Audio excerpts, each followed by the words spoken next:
참 예수님이 없는 인생이 얼마나 무료하고 재미없는 인생인지 예수님을 만난 자들은 이것을 고백하게 되어 있어요.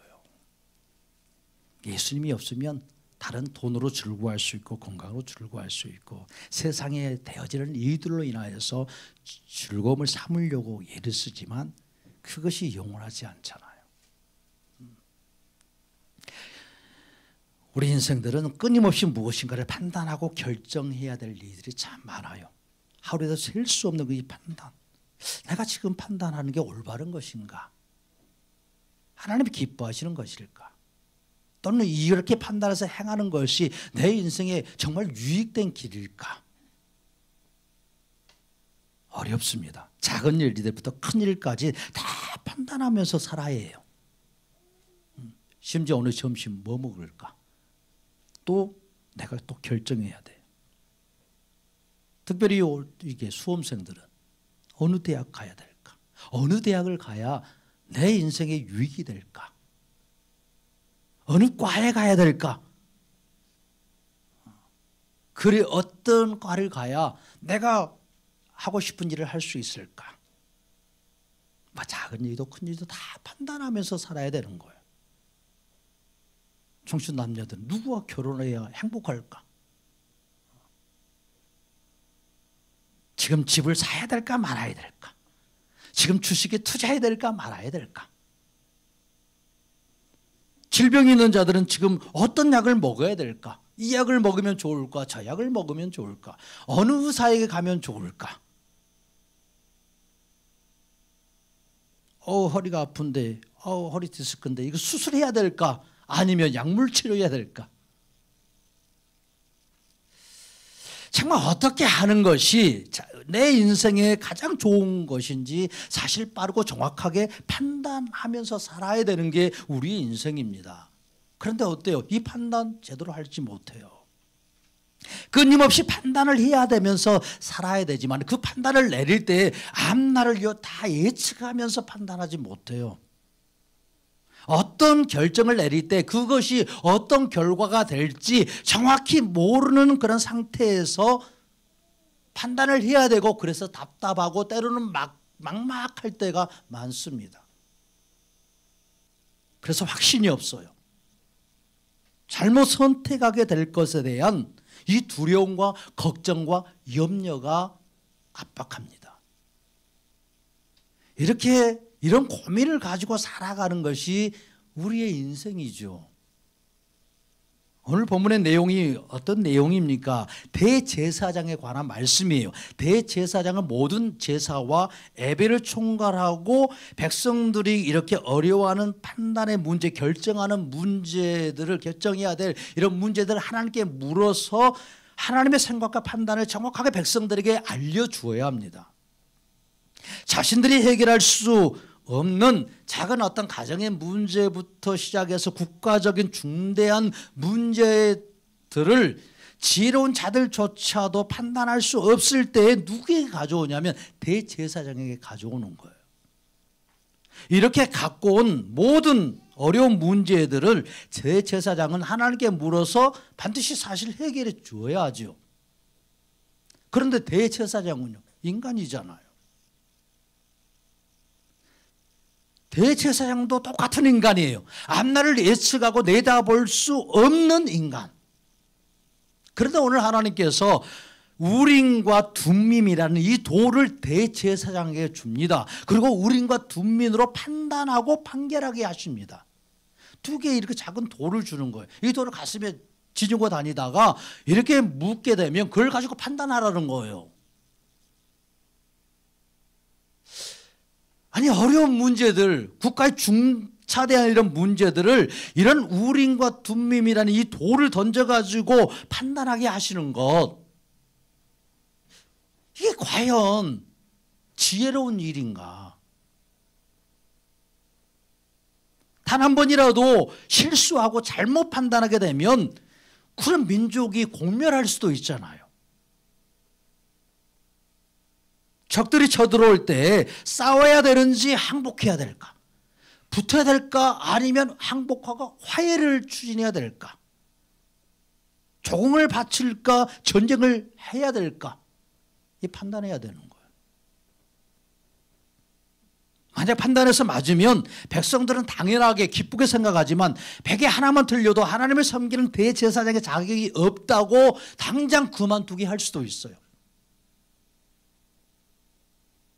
그렇다고 대제사장이 우름과 둠밈으로 어떤 것을 판단할 때 자신의 이성과 자신의 논리와 자신의 지혜를 가지고 사용할 수도 없고, 사람들을 모여가지고 지혜와 지식이 있는 자들을 모여서 토론해가지고 결정하고 판단해서도 안 되는 거예요.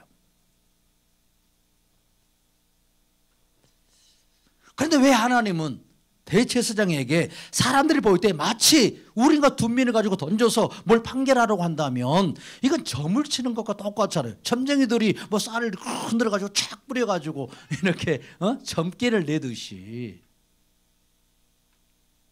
이렇게 판단하라고 하는 것 참 이게 맞는 것이에요. 하나님이 인간을 창조하실 때 어떤 선택하고 결정을 할 때 힘이 들도록 창조하셨겠어요? 편하게 결정하고 선택할 수 있도록 만드셨겠어요? 하나님이 인간을 창조하실 때 하나님의 그 속성을, 하나님의 그 성품을 많이 집어넣어 놓았기 때문에 에덴 동산에서 자신의 어떤 운명을 좌우하는 힘든 판단을 막 장시간 고민하면서 염려하면서 답답해하면서 이렇게 그 문제의 답들을 찾을 필요가 없었어요. 왜냐하면 하나님께 또 물어보면 하나님이 지혜로운 그 판단을 내리고 행하도록 그 영혼을 보여주고 그 마음을 항상 지켜주셨기 때문에, 그리고 선한 길로 항상 이끌어 주셨어요. 그 해답을 정확히 가르쳐 주셨어요.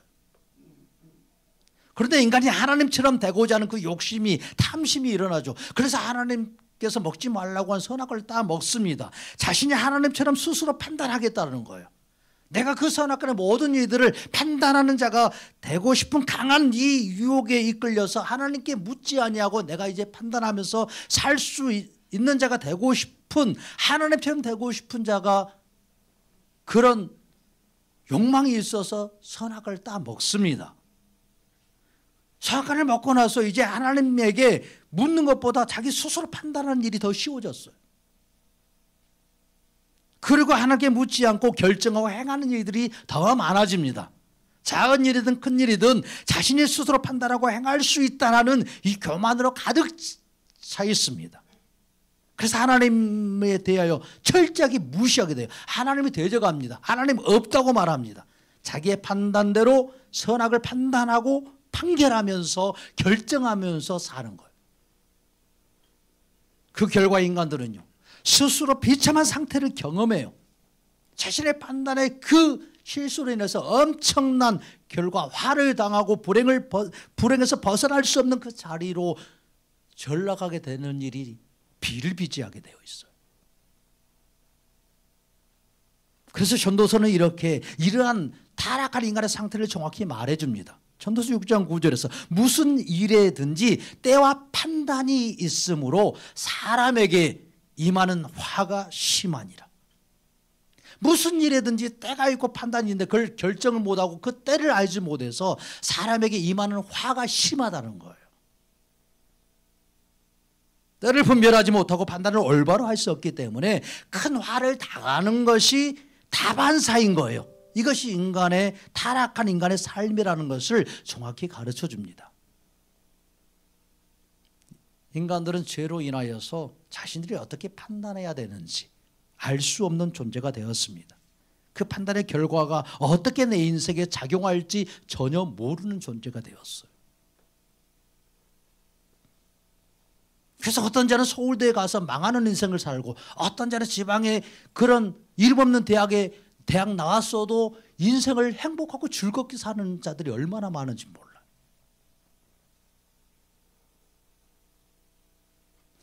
그게 하나님의 손에 달려있는 거예요. 그 모든 결정이요, 인간은 때로는 실수하는 결정할지라도 하나님의 손 안에 있으면 그 안에서 바꿔지는 인생이요, 하나님의 역전의 인생이요, 바꾸시는 인생이에요. 그런데 타락한 인간은요, 그 바꾸시는 하나님을 의지하지 않아요. 그래서 판단과 결정을 확률에 따라서 하는 거예요. 확률이 많은 거예요. 이게 지혜라고 생각하는 거예요. 어느 전문가의 말에 따르는 것이 최선의 길이에요. 그래서 지금은 어디에 투자해야 된다고, 지금은 그래서 어떻게 미래를 준비해야 되는지 이것이 현명한 자라고 이렇게 여기게 되는 거예요. 아니면은 아예 대제사장 이 구약에서 우림과 둠민으로 이렇게 던져서 판단했듯이 신내린 점쟁이에게 찾아가서 이렇게 점을 보고 그리고 그 점에 따라서 미신에 빠져서 살아가는 거예요. 이게 타락한 인간의 실체예요. 우리 한국 사람들이 이 미신에 얼마나 빠져 있는지 몰라요. 특히나 있는 자들이, 교수들이, 정치가들이, 사업가들이 더 어디에 빠진다고요? 미신이에요. 다 점 보러 가요. 예수 믿는 자들도 신령이 되면 점 보러 가는 거야. 정치인들, 경제인들. 가진 자들이 불안한 거예요. 그러니까 점이라도 봐야 되는 거예요. 인간은 가장 중요한 판단들을 수학적인 통계, 사람들이 하는 관습에 따라서 따라가서 이렇게 사는 거예요. 이게 아주 지혜로운 판단 같은데 하나님 볼 때요 어리석은 판단이에요. 많은 사람들이 가는 길이 지혜로운 길이다. 누가 그렇게 말했어요? 좁은 길이 오히려 지혜로운 길이라고 예수님은 말씀하시잖아요. 타락한 인간들의 한계로 인하여서 대제사장이 되었다고 하더라도 하나님의 뜻을 정확히 알 수 없어요. 모든 사람들에게 정확하고 올바른 판단을 하도록 인도할 수 있는 능력 제사장에게 없습니다. 그런데 왜 하나님이 대제사장에게 이런 우림과 둠밈을 주셨습니까? 하나님은 인간인 대제사장을 도와주고 싶으셨던 거예요. 인간 대제사장이 어떤 것을 판단하게 될 때 그런 직무를 가지고 있었기 때문에 인간적인 판단을 하지 않고 하나님께 판단하는 이 도구로서 하나님이 판단하신다는 것을 알게 해주시려고 그런 도구로서 우림과 둠밈이라는 이 도를 주셨어요. 하나님의 뜻과 생각을 알게 하는 이 응답의 도구로 우림과 둠밈을 주신 거예요. 그러니까 대제사장은 이렇게 이 우림과 둠밈을 금으로 만드는 이 흉패 안에 가지고 다니다가 어떤 것을 결정할 때 이걸 빼내서 그것을 결정하는 종교적인 의식을 행하게 됩니다. 그런데 하나님이 왜 그걸 행하게 하시냐고요. 그렇게 사람이 어떤 것을 결정할 때 스스로 하지 않고 반드시 하나님께 물어야 된다는 거예요. 지금 이걸 기억하도록 하는 거예요. 지금 이 우림과 둠밈은 돌이 결정하는 게 아니에요. 대제사장의 흉패 안에 우림과 둠밈의 돌들이 하나님의 능력을 가지고 있는 게 아니에요. 지금 우림과 둠밈이라는 것은 어떤 돌을 말하는 게 아니에요. 그 돌을 통해서 하나님의 말씀의 도구가 되게 하신다는 거예요. 하나님이 그 뜻을 나타내시겠다라는 거예요. 하나님이 인도하시겠다라는 말씀이에요. 이 우림과 둠밈을 통해서 타락한 인간을 위해서 하나님의 중보적 판단을 대신 하나님이 해 주시겠다라는 말씀이에요. 이 우림과 둠밈이 판단하는 거 아니에요. 이 돌이 판단하는 거 아니에요. 사람이 길을 계획할지라도 하나님이 그 걸음을 인도하십니다. 인간은 자신의 뜻대로 사는 자가 아니라 결국 창조주 하나님의 손을 떠나서는 누구도 살 수 없어요. 이건 믿는 자나 믿지 않는 자나 동일하게 그 하나님 아래서 다 살아요. 하나님의 일반 은총과 하나님의 특별 계시 아래서 살아갑니다. 하나님은 대제사장에게 우림과 둠밈을 주시고 대제사장의 가슴의 흉패 안에 우림과 둠밈을 넣어서 여호와 앞에 서라고 하시는 거예요. 네 멋대로 하라는 소리가 아니에요. 하나님 앞에 서라는 거예요. 하나님께서 타락한 인간들을 향한 뜨거운 그 사랑의 마음으로 인간이 자익되고 경건하고 결국 구원에 이르는 그런 판단, 이 판단은 타락한 인간의 판단이 아니라는 거예요. 대제사장 너의 스스로의 판단이 아니라는 거예요. 하나님이 판단하시고 행하시는 것을 이스라엘 백성들에게 대제사장에게 가르쳐 주는 거예요. 지금. 그래서 여호와 앞에 서라는 거예요. 여호와 앞에 엎드리라는 말이에요. 그러니까 우림과 둠밈이라는 이 돌을 도구로 해서 모든 문제를 하나하나 물어볼 때 그것에 대해서 점을 쳐서 정계를 내듯이 판단하라는 말씀이 아니에요. 바로 하나님께서 모든 인간의 길을 판단하시고 이끌어 가신다라는 약속입니다. 대제사장에게 이 돌을 가지고 하나님 앞에 섰을 때 하나님이 행하시겠다는 말씀이에요. 가장 올바르고 최선의 길로 그 백성들을 이끌어 가시는 분, 그분이 살아계신 하나님이십니다. 이런 맥락에서 이 우림과 둠밈은 곧 이 땅에 오실 예수 그리스도의 모습이고 역할입니다. 예수님은 하나님과 타락한 인간의 유일한 중보자예요. 예수님은 어떤 것을 판단하고 결정해서 인간에게 알려주시는 분. 그분은 전에도 계셨고 지금도 계시고 장차 올 전능하신 하나님이십니다. 예수님은 어떤 것을 판결하고 행하시는 분이세요. 타락한 인간들이 사소한 것부터 중요한 것까지 스스로 판단할 능력이 전혀 없기 때문에 예수님은요 우림과 둠밈으로 나타나셔서 자기를 믿는 자들의 길이 어떠한지, 자기를 버리고 믿지 않는 자들의 길이 어떠한지를 정확하게 말해 주셔요. 그 끝이 결국 어떻게 될 것인지조차도 예수님은 이 땅에 오셔서 정확하게 가르쳐 주십니다. 제사장이 금으로 된 흉패를 붙이고 그 안에 우림과 둠밈을 둔 것은 대제사장이 어떤 것을 결정할 때에 그 대제사장 마음속에서 판단하고 결정하는 분이 바로 예수님이라는 거예요.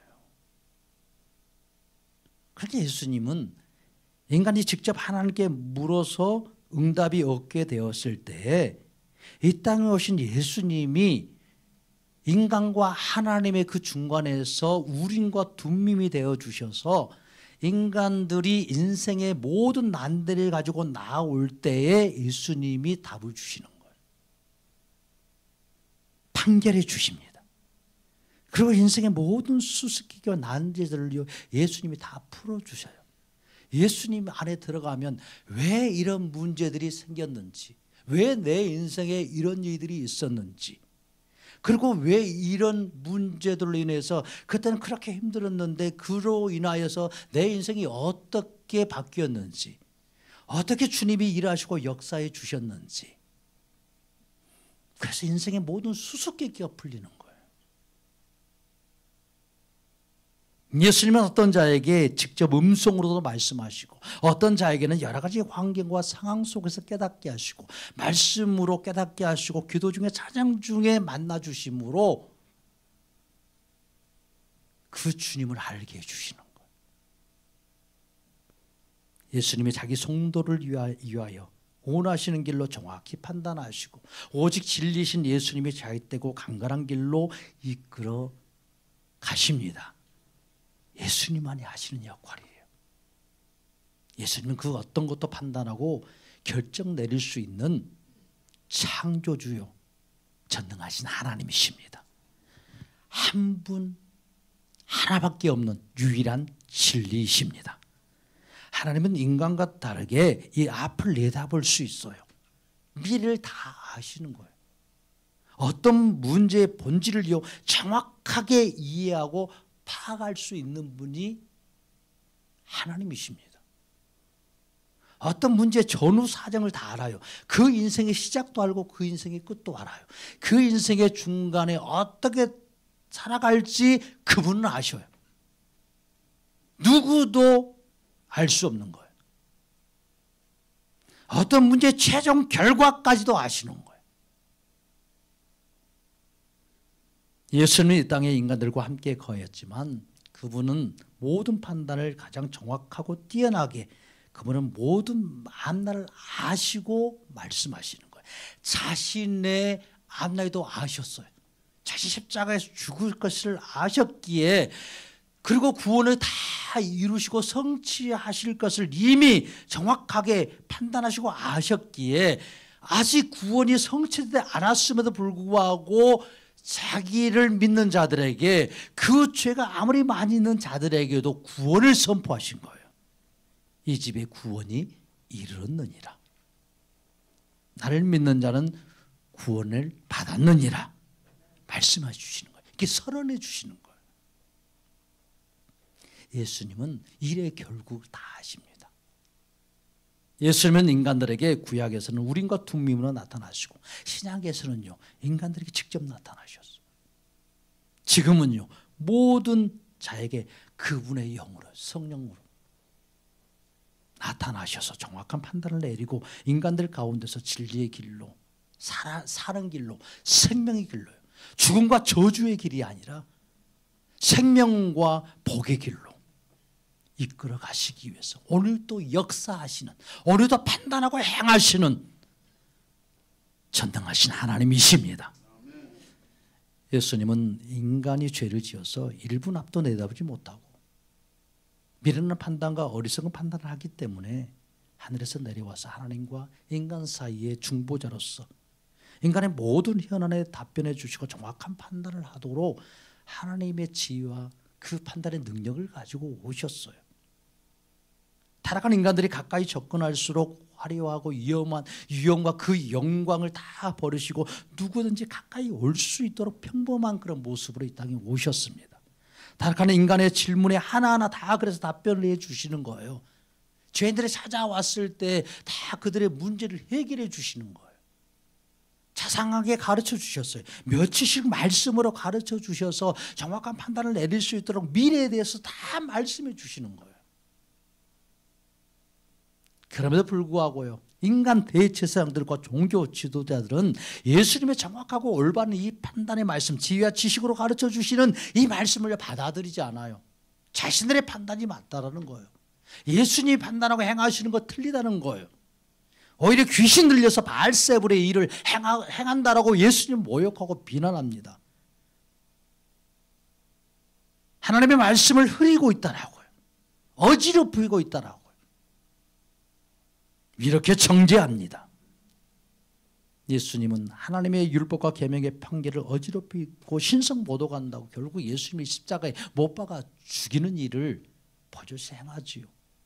그리고 기뻐하고 즐거워합니다. 그렇게 지혜로운 판단을 했어요. 그들은 그 시대 속에서 자신들이 가지고 있는 그런 가치관과 그런 상식적인 가치관으로 그 일들을 다 행함으로 결국은 하나님께 버림받는 인생이 되었어요. 예수님은 우림과 둠밈의 이 실체로 이 땅에 오셔서 모든 것을 진리로 말씀하시고 타락한 인간을 진리 가운데로 이끌어 살리고자 친히 우림과 둠밈이 되셔서 구원을 다 이루시고 유일한 구원의 판단과 구원의 기준점이 되어 주셨습니다. 그러니까 이 구약에서 이 우림과 둠밈 이건 더 이상 필요가 없어졌어요. 더 이상 이렇게 점칠 필요가 없어요. 친히 예수님이 이 땅에 오심으로 이때는 더 이상 이 그림자와 같은 거 필요가 없어졌어요.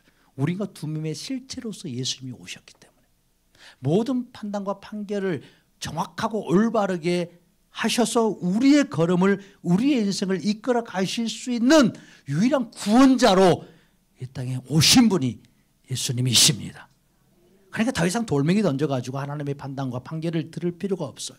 예수님이 타락한 인생들에게 정확하고 올바른 이 말씀을 듣고 판단할 수 있도록 부단히 말씀해 주시는 거예요.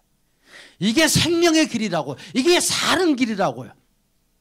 이게 너희 복받는 길이라고 계속해서 말씀해 주시는 거예요. 이 길로 가면 너희가 죽는다라고 말씀해요. 이 길로 가면 너희는 낭떠러지 길이라고 말씀해 주셔요.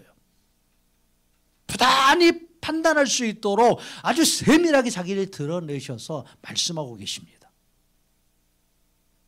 예수님의 모든 말씀은 하나님의 판단이고 판결입니다. 그 앞에서 누구도 다른 판단, 다른 판결을 할 수 없어요. 하나님의 뜻과 생각이 예수님을 통해서 한치의 오차도 없이 자세하고 정확하게 전달되고 기록된 것, 이게 성경입니다. 그래서 우리가 성경이 우리의 삶의 기준점이 돼요. 예수 그리스도이시기 때문에. 2000년 전에 유다 땅에서 말씀하셨고 그것을 성경책으로 만들어서 모든 민족이 자신의 언어로 볼 수 있도록 이렇게 번역이 다 되고 있어요. 특히 한글로 번역된 이 성경이 얼마나 정확하게 번역되어 있는지 몰라요. 그런데 읽어도 예수님을 만나지만 진리이신 예수님을 찾으려고 하지 않아요. 이 말씀에서 내 인생을 어떻게 이 땅에서 잘 살아볼까? 어떤 처세술을 가지고 살까? 그 진리로 우리를 이끌어 가시는 예수님을 만나려고 하지 않는 거예요. 예수님은 이 성경을 통해서 하나님의 생각과 뜻을 정확히 전달해 주십니다. 구원의 판단자가 되어 주시고 생명의 판단자가 되어 주시고 은혜의 판단자가 되어 주시고 기쁨의 판단자, 승리할 수 있는 이 판단자, 과거, 현재, 미래 하나님의 뜻 가운데서 살아가도록 역사해 주시고 중보해 주시는 분이에요. 요한복음 8장 26절에서 예수님이 말씀하셔요. 내가 너희에 대하여 말하고 판단할 것이 많으나 나를 보내신 이가 참되심에 내가 그에게서 들은 것을 세상에 말하노라. 그러니까 내가 너희에게 대하여 말하고 판단할 것도 예수님이 많은데 지금 예수님이 나를 보내신 이가 참되다고 그래요. 그게 하나님이 자신을 보냈다라는 이 말씀을 하시고 자신도 하나님이시라는 것을 이 말씀 안에 포함해서 지금 말씀하여요. 그래서 내가 그에게 들은 것을 세상에 말한다라는 거예요. 이 말씀이 모든 판단의 기준이 된다라는 거예요. 인생을 살리고 죽이는, 인생을 복되게 만들고 인생을 저주케 하는 이 판단의 모든 기준이 뭐라는 거예요? 예수님 자신이라는 거예요. 예수님은 우리의 죄를 판단하시는 분이 아니에요. 예수님은 우리의 죄를 정죄하려고 오신 분이 아니에요. 예수님은 하나님의 진리의 말씀을 들려주시고 올바른 구원의 기준점이 되어 주셔서 그 하나님의 사랑으로 판단해 주시려고요. 하나님의 그 죄인을 살려주시기를 원하시는 그 하나님 아버지의 마음을 알아서 죽기까지 충성하시고 자기의 생명을 버리신 그 예수 그리스도를 통해서 영원토록 살게 해주시는 그 길로 이끌어 주십니다. 이게 하나님 아버지의 크신 사랑이고 예수님의 역사입니다. 예수님이 없으면 인간은 스스로 멸망의 판단을 내리면서도 이것이 가장 지혜로운 판단이라고 착각합니다. 그래서 인생을 살다가 지옥에 들어가는 거예요.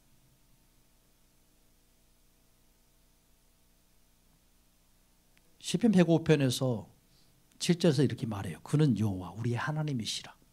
그의 판단이 온 땅에 있도다. 이 말씀을 통해서 계속 이 판단해 주셔요. 우리의 인생의 걸음을. 그러니까 우리가 예수님께 관심을 갖지 아니하고 이 말씀에 관심을 갖지 아니하면 하나님이 우리의 인생을 판단해 주지 않는 것처럼 말해요. 우리의 길이 없다라고 말해요. 이때 어떻게 해야 될지 몰라. 그러나 예수님이 다 말씀해 주셔요. 그분은. 예수님만이 모든 세상과 인생의 올바른 판단과 생명을 판결해 주시고 인도하시는 유일한 분이십니다. 그러니까 판단이라는 걸 내가 할 수 없다라고 우리는 인정해야 됩니다. 나는 올바른 판단을 할 수 없는 인생이라고 하나님 앞에서 고백해야 됩니다. 초등학교부터 대학교까지 정확한 판단을 내리도록 교육하는 그런 과정을 내리잖아요. 인생을 왜 판단하면서 살아야 되니까 올바른 것을 하면서 판단하면서 자신의 인생을 잘 살기 위해서 다 공부하는 것 아니겠어요? 그런데 그런 과정을 다 거쳐서도 인간은요 정확히 자신의 인생에 대해서 판단하지 못하잖아요. 아무도 자식의 그 길을 어떻게 가야 될지 잘 몰라요. 세상 만사에 대해서 정확히 판단해서 살 수 없어요. 경제에서 주식을 전공한 박사라고 할지라도 주식으로 자신도 망해. 아무리 유능한 의사라고 할지라도 자신의 병은 또 고치지 못해. 상당학자들이 아무리 유명하다 할지라도 또 자기의 가정과 자식들에 대한 판단 정확히 하지 못하고요. 치료하지 못해요. 아무리 공부해도 인간의 판단은 정확하지 않다라는 거예요. 한계가 다 있는 거예요. 약간의 유익은 있어요. 약간의 도움을 받을 수 있어요. 그것마다 부정한 거 아니에요. 판단이라는 것은 내가 하는 거 아니라는 거예요. 예수님께 물어야 되는 거예요. 예수님을 찾아야 되는 거예요. 왜요? 그 해답이 예수님이시기 때문에. 예수님이 말씀하신 진리 가운데서 판단하고 결정하고 따라가야 합니다. 세상의 가치관과 윤리와 도덕으로 판단하는 그런 수준에서 머무르는 것이 아니라 예수님께서 하나님의 뜻과 생각을 가르쳐준 이 성경과 날마다 예수님을 찾고 구하는 그 삶 속에서 예수님으로 인하여서 판단되어지는 삶이요. 예수님으로 인하여서 생각되어지는 그런 삶이요. 진리신 예수님을 따라가는 그런 믿음의 길을 걸어가시기를 축복합니다. 이것이 가장 미련하게 보여도 가장 지혜로운 길이고 가장 복된 길입니다. 이게 죽음의 길처럼 때로는 보여요. 그러나 이게 생명의 길입니다. 왜요? 예수님은 살아계십니다. 하나님은 살아서 지금도 역사하시고 우리의 걸음을 올바른 길로 이끌어 가십니다. 주 여호와는 의로우신 분이에요. 하나님의 판단은 늘 옳고 선합니다. 하나님이 하시는 말씀은 늘 선한 말씀이에요. 틀린 게 하나도 없습니다. 예수님의 말씀을 듣고 사는 것이 가장 올바른 판단을 하고 인생을 잘 사는 유일한 방법입니다. 그게 하나님 아버지가 그래서 예수님이 이 땅에 보내주신 거예요. 우림과 둠밈의 그 역할을 보여주면서 그분이 실제로 이 땅에 오셨어요. 영원히 죽을 판단만 하다가 영원한 지옥에 떨어져야 될 인간들을 불쌍히 여겨주셔서 올바른 이 구원의 판단자로 생명을 얻을 수 있는 판단자로 예수님을 예비해 주셔서 이 땅에 보내주셨습니다. 그렇게 예수님이 이 땅에 오셔서 인간들을 대면해서 말씀해요. 직접 얼굴 보고 말씀해요. 직접 인간의 언어로 말씀하셔요. 그래서 판단하도록 도와주셔요. 계속해서. 그렇게 죄인들은 그 예수님께 나와서 자신의 죄를 고백하고 사는 역사가 일어나잖아요. 하나님께 다시 돌아올 수 있는 그 길을요 만들어 주시는 거예요. 계속 누구든지 예수님께 나아가면 죽어가는 판단에서 생명의 판단을 하는 자가 됩니다. 거짓된 판단에서 올바른 판단과 인도함을 받아서 망하지 않고 죽지 않는 영생의 길을 걸어가도록 큰 사랑을 베풀어 주십니다. 늘 우리는 잘못된 판단 속에서 살아갈 수밖에 없어요. 예수님을 앞에 놓고도 그 예수님을 놓치면, 그래 베드로가 무리를 걷다가 그 판단을 하잖아요. 세상에 그런 파도를 보고 풍랑을 보고 금방 판단하게 돼요. 그러니까 물속에 쑥 빠져 들어가는 거예요.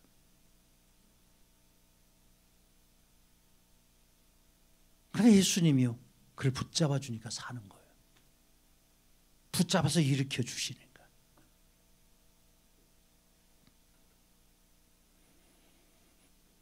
대제사장은 우린과 둠밈으로 정확한 판단할 수 없습니다. 대제사장은 자신이 선택해서 되는 게 아니잖아요. 대제사장 열심히 공부해서 되는 직분 아니에요.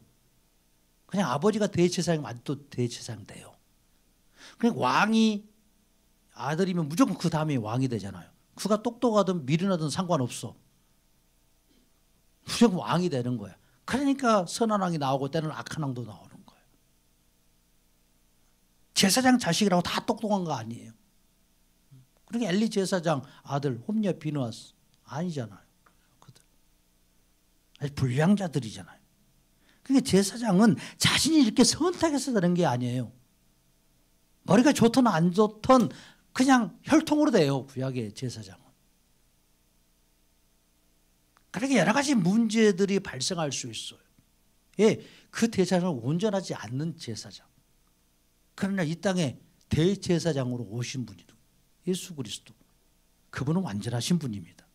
그러니까 하나님은 더 이상 대제사장이 자신의 머리와 지혜로 판단하지 않고 오직 우림과 둠밈으로 판단할 수 있도록 하나님의 판단의 지혜를 주시기를 원하셨던 거예요. 똑똑하다고 네 머리로 판단하는 게 아니고 멍청하다고 해서 네 멍청한 머리로 판단하라고 하신 게 아니에요. 그래서 우림과 둠밈을 주신 것은 누구가 판단하시겠다는 거예요. 여호와 앞에 네가 엎드리면 서면 하나님이 판단해 주시겠다는 말씀이에요. 어떤 사안도 그래서 정확하게 판단할 수 있었던 거예요. 많은 이야기를 듣지 않아도 되고 판사의 말처럼 실체와 진실을 알기 위해서 밤새도록 연구할 필요도 없어요. 그러니까 대제사장은 자신의 능력과 지혜로 판단하는 거 아니에요. 자신의 배움과 연구에서 아는 그런 지식과 지혜로 판단하는 것 아니라는 거예요. 하나님이 주신 우림과 둠밈이 있는 자, 이게 대제사장의 복이었던 거예요. 모든 인간들은 앞날을 알지 못합니다. 앞날을 알지 못하면서 앞날에 대한 정확한 판단을 어떻게 하겠어요? 못하는 거예요. 그래서 막연한 거예요. 막연한 거. 그러나 인간은 이런 자신의 한계 때문에 그래서 어리석고 미련하게 불안하게 살 수밖에 없어요. 그러나 예수님을 믿으면 그분의 판단에 도움을 얻게 되면 인간은 마치 앞날을 보는 것 같이 살아요. 왜? 그 길이 끝이 결국 생명이거든요. 그 끝은 천국이거든요. 그걸 하나님은 실수하지 아니하시거든요. 하나님은 선하시거든요. 우리를 부르신 것 하나님이 후회하신다고 안 하신다고? 후회하지 않으셔요. 가장 좋은 길로 이끌어 가시는 분이에요. 너희 자식들에게 하물며 이렇게 좋은 걸 늘 줄 줄 알면서 하물며 너희 천부께서 너희 하늘에 계신 아버지께서 너희에게 좋은 것 주지 않겠냐고. 너희에게 좋은 길로 이끌어가지 않겠냐고요. 우리의 죄성으로 인하여서 우리의 뜻대로 우리가 좋은 것을 쫓아가면 결국 다 망하는 길이에요. 다 망하는 길. 그래서 하나님은 정확한 판단과 인도하심을 통해서 자기 백성을 자기 사랑하는 자들을 이끌어 가시는 거예요. 가장 좋은 길로, 가장 선한 길로. 그래서요, 그 예수 안에 있으면 마치 자기가 수표면처럼 자신의 정확한 판단으로 인하여 세상을 살아가는 자처럼 이렇게 담대하게 살아갈 수 있어요. 불안한 인생 살지 않아요. 인간은요, 가시거리가 매우 짧잖아요. 앞에 저 멀리 안 보여요. 저 뒤에 지금 무슨 일이 일어나는지도 몰라요. 밖에서 어떤 일이 일어나는지 도무지 알 수가 없어요. 내 인생의 1시간 뒤에 어떤 일이 생길지 어떻게 내가 장담하겠냐고. 그러니까 예수님은요, 앞에 가셔서 이 살고 다 아시는 거예요.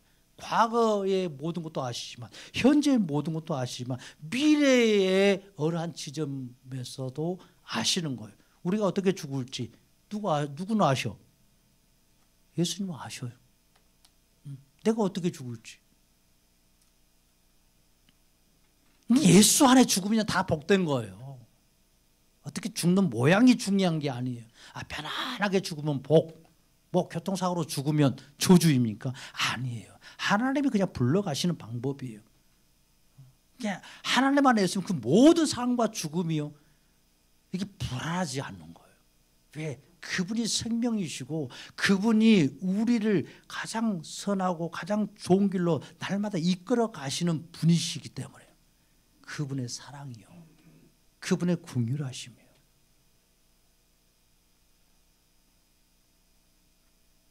그러니까 어떤 자도 예수님의 이 판단을 이렇게 받아들이고 그 예수님을 받아들이게 되면 놀랍게 정확한 판단으로 인생을 살게 돼요.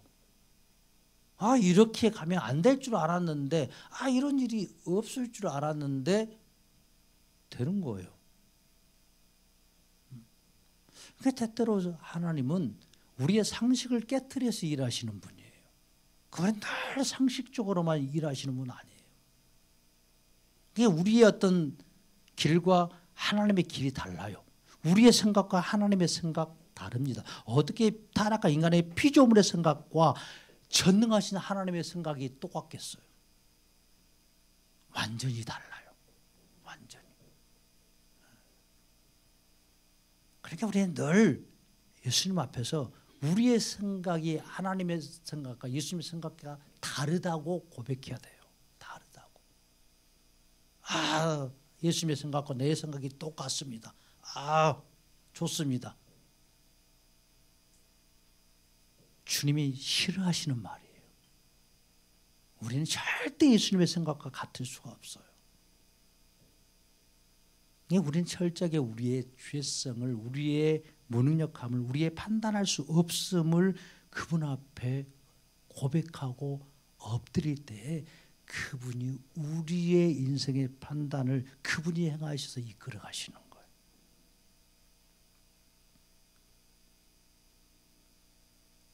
구약시대에 오직 대제사장만이 이 우름과 둔면을 가지고 살 수 있었어요. 지금은요, 아무도 가질 수 없어요. 그 시대도 오직 한 사람, 대제사장. 그러나 오늘날 성도들은요, 이 우림과 둔면을 다 가지고 사는 거예요. 대제사장처럼 우림과 둔면을 갖고 있어요. 판단할 수 있는 우림과 둔면이 있어요. 인간 대제사장 부를 이유가 하나도 없어요. 그래서 너희는 제사장이라고 말해요. 하나님의 나라라고 말씀해요. 모든 판단과 판결로 인도하시는 우림과 이 둔면의 실체이신 그 예수님이 바로 우리 안에 계시기 때문입니다. 예수님이 사랑하는 성도 안에 계십니다. 아멘. 대제사장보다 더 큰 은혜 받은 자 성도입니다. 성도예요. 이뿐이에요. 바로 예수님의 말씀을 직접 성경을 통해서 읽고 듣고 예수님의 이 판단을 받아서 살 수 있는 자가 바로 성도입니다.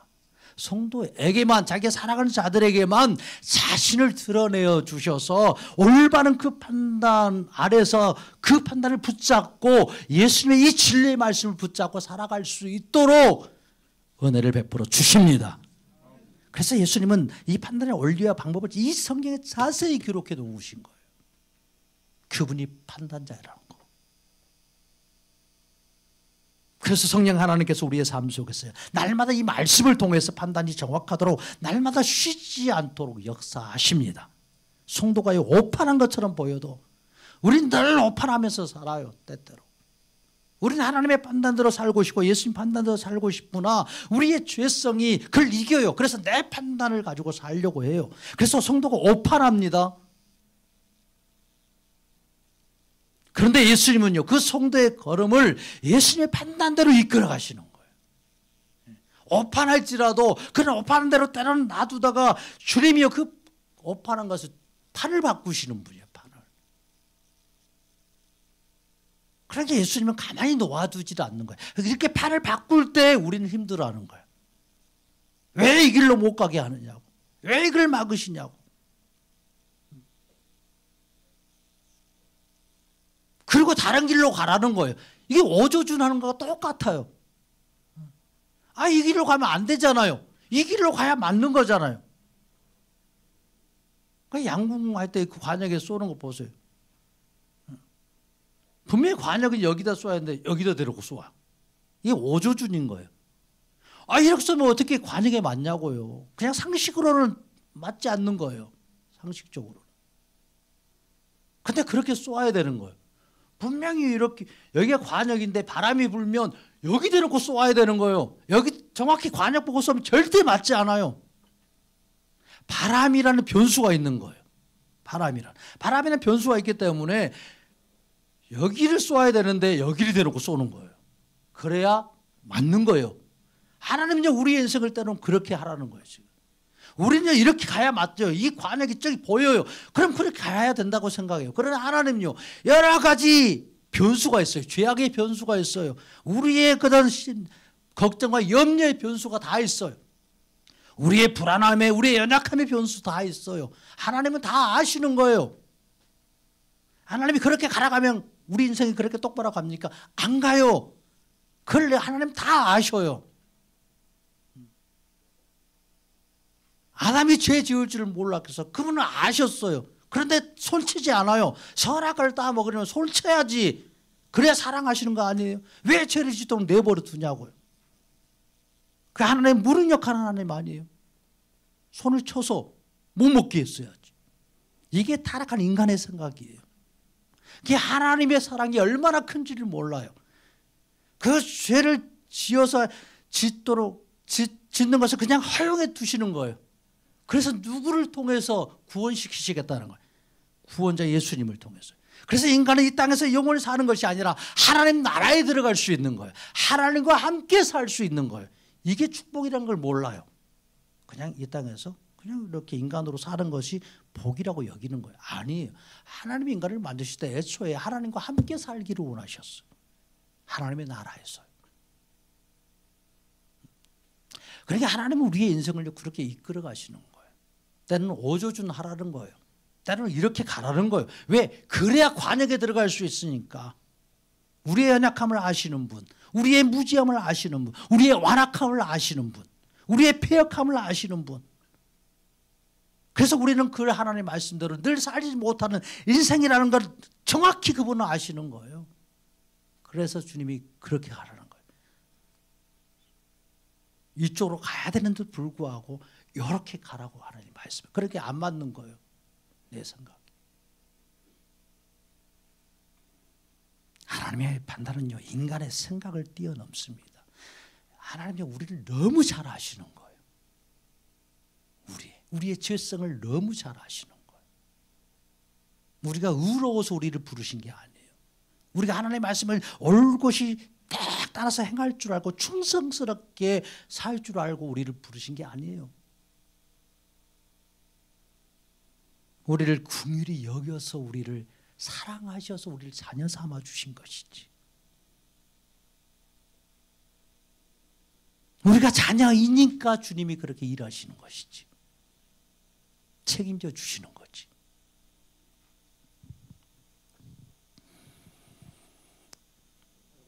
그래서 때로는 거친 광야를 가는 것 같이 고통스러운 인생의 길을 걸어갈 때 하나님께서 잘못 판단하셨다라고, 잘못 인도해 주셨다라고 착각할 수 있어요. 그렇잖아요. 그런데 그게 하나님 응답하신 거고 지름길인 거예요. 그게 우리가 지난주에도 이집트에 나온 이스라엘 백성도 좋은 길이 아니었잖아요. 광야 길로 인도하시고 물이 없는 곳으로 인도하시는 거. 하나님이 잘못 판단하셨기 때문이에요. 이스라엘 백성들에게 광야에서도 풍성한 물을 먹을 수 있게 만들어 주실 수 있는 분. 광야에서도 아무것 먹을 거 없고 마실 거 없는 그곳에서도 정확한 판단으로 그들을 이끌어 가셔서 먹고 마시도록 해줄 수 있는 분. 40년 동안 그들이 굶주리지 않고 그들의 신발이 헤어지지 않도록 그 걸음을 이끌어 가실 수 있는 전능하신 분. 광야에서 배부르게 먹을 수 있는 양식을 주시는 그 하나님. 하나님 알게 해주고 싶은 거예요. 가장 올바른 길로 빠른 지른 길로 판단하셨기 때문에 그들을 인간이 보기에 좋은 길이 아니라 광야의 길로 인도하시는 거예요. 그들을 살려주시려고요. 하나님의 판단은요, 후회가 없고 실수가 없습니다. 그러니까 예수님의 판단을 먼 안목으로 바라볼 수 있어야 돼요. 다 성경은 그게 보여주고 있어요. 그래서 성도에게 하나님의 지혜와 지식이 예수님을 통해서 내려오기 때문에 예수님의 도우심의 판단을 받으면 마치 어두운 밤에 적외선 안경을 보고 보이지 않는 깜깜한 데 보여요.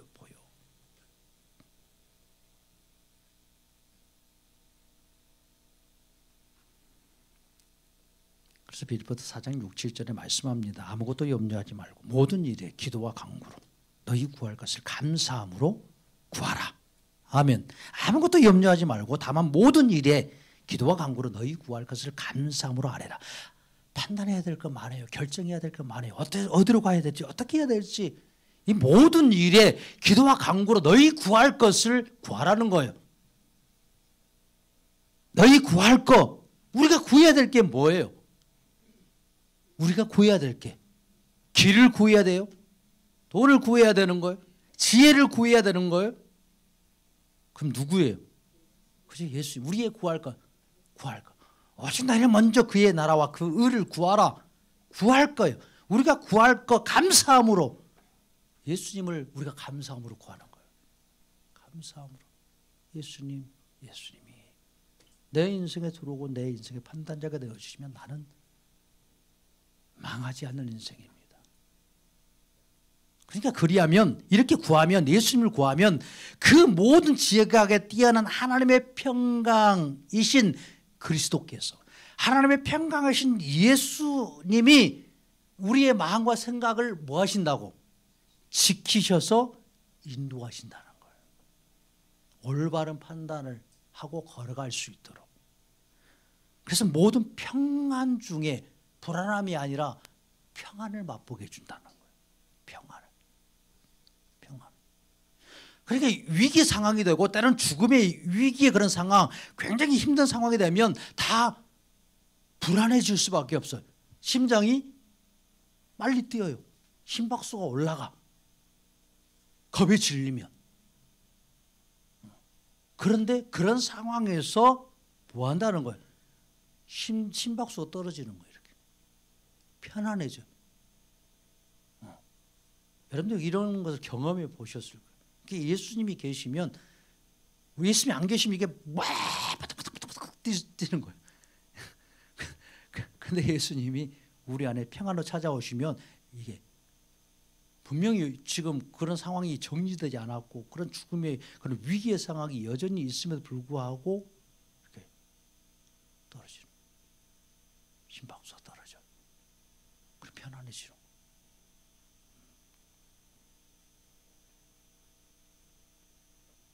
우리의 생각과 마음을 지키시는 분이 예수님이십니다. 예수님이세요. 그러니까 아무거 염려하지 말라고 계속 하시는 거예요. 오늘의 게으름은 오늘의 족하다고 말씀하시는 거예요. 이 일이 내일까지 안 넘어가도록 평안을 주시는 분이 예수님이라는 거예요. 지금. 그러니까 아무 염려하지 말고, 현일도, 장래일도, 가정일도, 자녀일도, 교회일도. 그리고 올바른 판단과 판결로서 우리에게 행하시는 예수님을 의지하고 감사함으로, 모든 말씀으로 이미 말씀하여 주시고 예수님의 올바른 판단으로 날마다 이끌어 가시는 그 예수님을 구하시기를 바랍니다. 그래서 예수님의 진리의 판단으로 살아갈 수 있기를 축복합니다. 예수님은 이미 성도에게 이 축복의 일을 주셨어요. 내가 너희 앞에 생명의 길과 저주의 길을 두었다라고 말씀해요. 그래서 다 가르쳐 주시는 거예요. 이건 생명의 길, 이건 저주의 길, 정확히 가르쳐 주셔요. 이미 축복의 일이 뭔지 가르쳐 줬어요. 그리고 그 끝이 뭔지도 가르쳐 줬어요. 악에게는 망할 것이지만 예수 안에 있는 의롭다함을 받는 자들은 영원히 멸망치 않는다고. 할렐루야. 예수님 앞에 와서 예수님의 진리의 판단을 듣고 예수님을 붙잡으면 현재와 장래로부터 달려오는 사자같이 우리를 잡아 먹으려고 달려오는 모든 문제가 있을지라도 그런 불안과 염려로부터 예수님이요 지켜주시는 거예요. 예수님이. 다니엘이 그 사자굴소에 떨어졌을 때 그 사자들이 달려들려고 했죠. 그때 주님이 그걸 찬양케 만들어 주시는 거예요. 가장 큰 사자로 나타나서 그 사자들을 제압해버려 우리 다니엘을 품에 품어주시고 밤새 평안하게 잘 수 있도록 해주시는 그 주님이.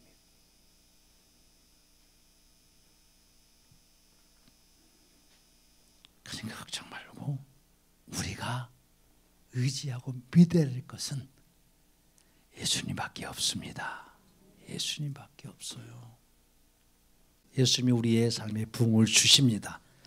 그래서 조급하게 내 뜻대로 되지 않는다고 해서 예수님을 떠나거나 예수님을 이렇게 외면해서는 안 돼요.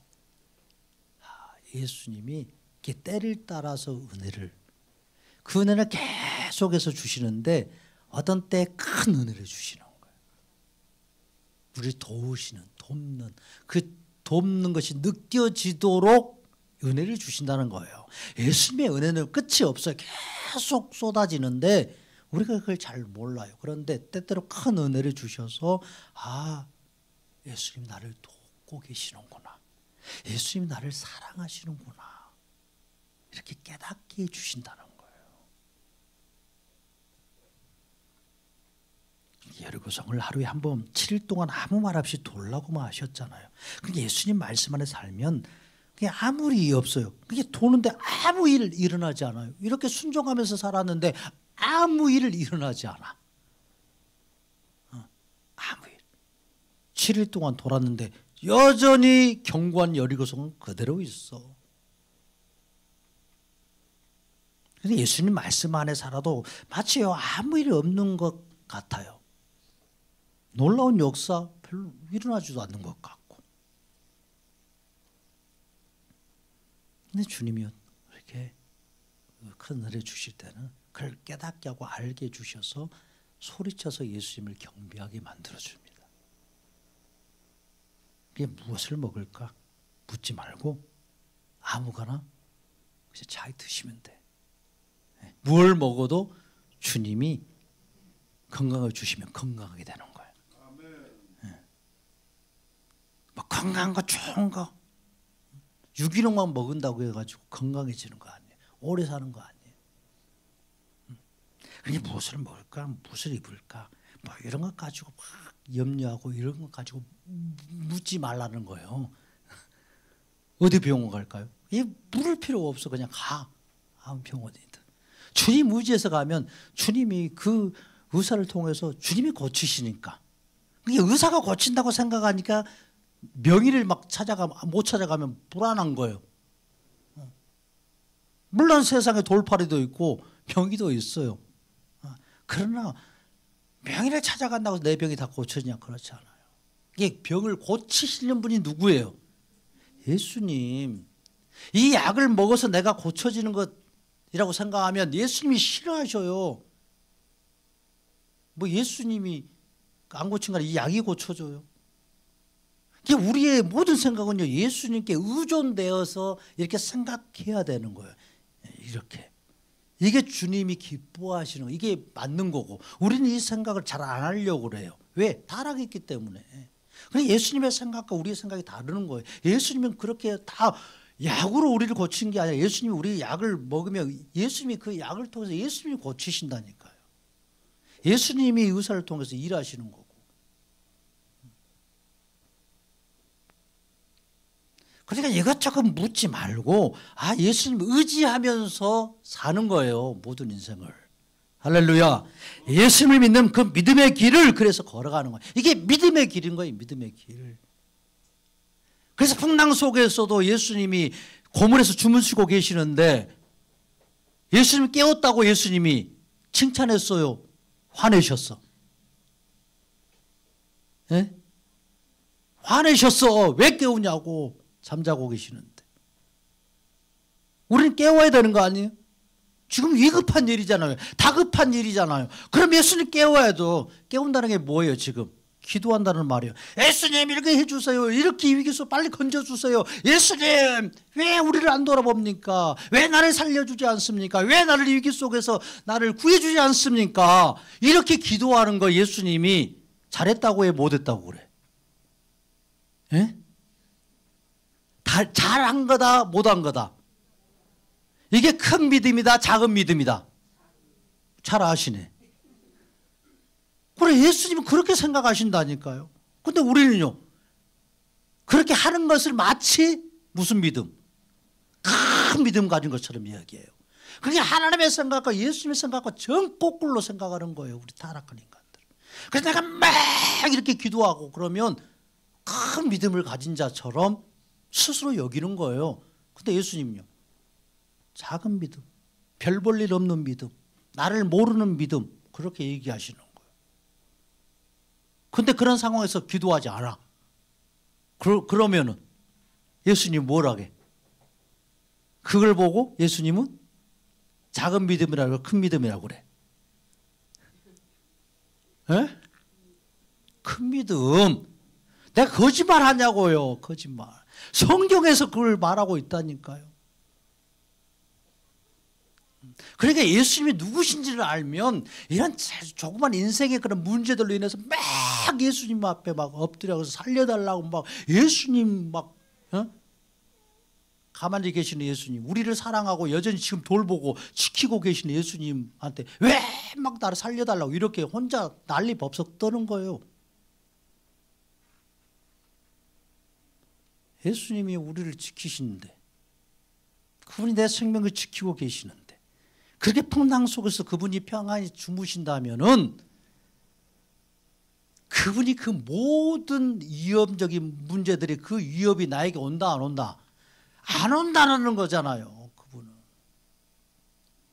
예수님 그분이 누구신지를 보여주고 계시잖아요. 보여주고 계셔.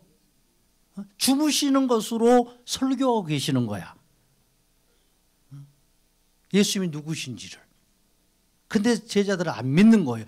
예수님을 믿는 거예요? 안 믿는 거예요. 너희들이 안 믿는 그런 제자를 보고 믿음이 작은 자들이라고 그래요. 그래서 책망하시는 거예요. 그러니까 예수님을 모르면 모를수록 뭐 하면서 산다?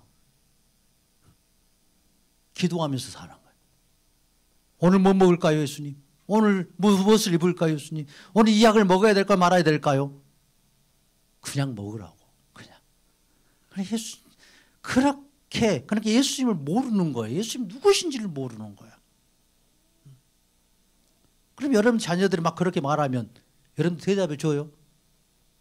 이거 언제 먹을까? 이거 할까 말까? 이렇게 다 묻는다고 생각하면 여러분들이 어떻게 그걸 여러분 자녀들한테 뭐라고 얘기할 거야? 네 알아서 해 그거. 네 알아서. 그러는 거예요. 왜 그냥 하나님한테 예수님한테 그걸 다 하냐고 그렇게. 그러니까 예수님을 아는 지식과 예수를 믿는 이 믿음이 분량이 켜지면 예수님과 동행하는 거예요. 동행. 주와 같이 길 가는 거예요. 그렇게. 같이 옆에 있는데 왜 예수님 막 붙들고 막 난리 법석을 치냐고요. 예수님 지금 같이 가고 계시는데 그 험한 골짜기를 같이 예수님과 걸어가는데 왜 막 무섭다고 막 살려달라고 막 예수님에 붙어가지고 막 예수님 막 이렇게 호들갑 떠냐고요. 예수님 지금 걸어가고 같이 딱 우리 손잡고 걸어가고 있는데 이게 비정상이에요, 정상이야? 이렇게 하는 게 비정상이에요, 정상이야? 비정상이야, 비정상. 그런데 우리는 그걸 정상이라고 생각해. 믿음이 없기 때문에. 예수님을 모르기 때문에. 그러니까 예수님 그렇게 고백하죠. 사망의 음침한 길을 다닐지라도 내가 해를 두려워하지 않을 것은 주께서 나와 함께 하심이라. 주님과 내가 지금 동행하고 있으니까 그런 음침한 길, 그런 위험한 길을 내가 걷고 있을지라도 내가 두렵지 않다라는 거예요. 왜? 예수님과 지금 내가 걷고 있기 때문에 예수님 손잡고 지금 그 길을 걷고 있는데 왜 예수님 보고 막 살려달라고 구해달라고 옆이 그렇게 때를 쓰냐고요. 예수님이 꼭 안아서 지금 가고 있는데 왜 안긴 채로 막 무섭다고 막 난리치냐고요. 그게 예수님을 믿는 거냐고. 안 그래요. 그러니까 이 엄마 품에 안기는 아이는 전쟁의 그 폭탄 속에서도 뭐하고 있어요? 아이는 자고 있어. 잠자고 있어. 엄마 한번 무섭다 해가지고 딱 안기고 그냥 곤히 자. 그냥 세워주면 계속 폭탄이 떨어지고 있어도. 왜? 엄마 품이니까. 엄마 품이니까. 사랑하는 여러분들, 예수님이 더 깊이 알기를 원합니다. 하나님 우리가 깊이 알기를 원해요. 그러니까 우리가 예수님과 동행하면 즐겁고 담대한 인생을 살아갑니다. 주와 같이 길 가는 것 어찌 즐거운 일 아닌가. 험한 길을 가는 대사를 넘어 험곡에 가도 뭐가 나온다? 찬양이 나오는 거예요. 하늘의 영광, 하늘의 영광. 여러분들이 예수 안에 있고 예수님께 붙어 있으면 여러분들은 무엇을 해도 잘 된다, 안 된다? 잘 되는 인생, 복된 인생. 아멘. 예수님께 붙어 있으면요, 안 되고 실패한 인생처럼 보이는데요, 그것이 디딤돌이 되어져서 잘 되는 인생으로 바꿔주신다니까요. 예수님께 붙어 있는 게 중요해요. 우리의 어떤 상황에 있을지라도 그것을 최선의 길로 만드시고 잘 되게 하시는 분, 우리에게 생명 주신, 그래서 우리를 살리신 예수 그리스도이십니다. 그래서 늘 기쁘고 담대하게 인생으로 세상이 줄 수 없는 그런 하늘의 평강을 누리며 사는 게 바로 성도의 정체성입니다. 저와 여러분들의 정체성. 그래서 천국에 들어가는 진짜 성공한 인생, 복된 인생. 할렐루야. 그래서 세상이 알 수 없는 그 평강이 우리의 삶을 덮어주시는 거예요. 예수님의 평강. 우리는 어리석게 판단하고 행할지라도 그 판단의 주인이신 예수님이 우리의 어리석은 판단조차도 고치고 올바르게 해서 주의 길을 걷게 해주십니다. 그 걸음 다시 이끌어 들이시는 거예요. 한 주간도 모든 판단의 주인 되시고 모든 판결의 완성이신 예수님의 말씀을 듣기를 원하고 그 예수님을 깊이 생각하고 그 예수님과 동행하면서 언제나 든든함과 평강이 넘치는 예수로 인하여서 살아갈 수 있는 우리 샘선교회 성도들 되시기를 축복합니다.